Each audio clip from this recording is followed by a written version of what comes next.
નમસ્તે, મારું નામ ખુશી વૈદ્ય.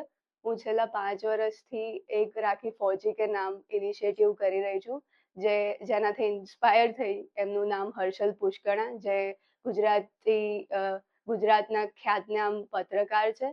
એમનાથી જ પ્રેરાઈને મેં આ શરૂઆત કરી. છેલ્લા 2 વર્ષથી હું સ્કૂલ્સમાં જાઉં છું અને એ લોકોને પ્રેઝન્ટેશન આપું છું. એમને સિયાચીન જેવી કઠોર પરિસ્થિતિઓમાં આપણા ફૌજીઓ કેવી રીતે ત્યાં સર્વાઈવ કરે છે, કેટલી ડિફિકલ્ટીઝ ફેસ કરે છે, એના વિશે માહિતી કરું છું. અને એના રિઝલ્ટ સ્વરૂપે આ નાના બચ્ચાઓ મસ્ત મજાના કાર્ડ્સ લખે છે અને લેટર્સ લખે છે. અને આ બધું અમે કલેક્ટ કરીને ડિફેન્સ મિનિસ્ટ્રી દિલ્હી પહોંચતું કરીએ છીએ. અને ત્યાંથી ઘણી બધી સરહદોએ આ એમના લેટર્સ અને આ બધી જ એમની હાથેથી બનાવેલી રાખડીઓ ત્યાં સુધી પહોંચતી થાય છે. હવે આ કરવાનું કારણ શું?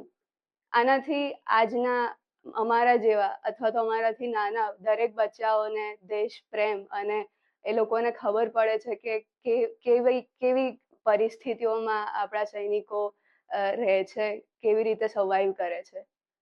વેલ, ઘણા બધા એવા રિસ્પોન્સ આવે છે કે એ લોકો એમના કોન્ટેક્ટ નંબર્સ લખતા હોય છે અને સામેથી ફૌજીઓ કોલ કરે છે. હું મારો જ કિસ્સો કહું. ગયા વર્ષે મને સિયાચીનથી કોલ આવ્યો હતો. તે ત્યાં એક ફૌજીનો ત્યાં ઇન્સ્ટ્રક્ટર છે, માઉન્ટેનિયરિંગ ઇન્સ્ટ્રક્ટર.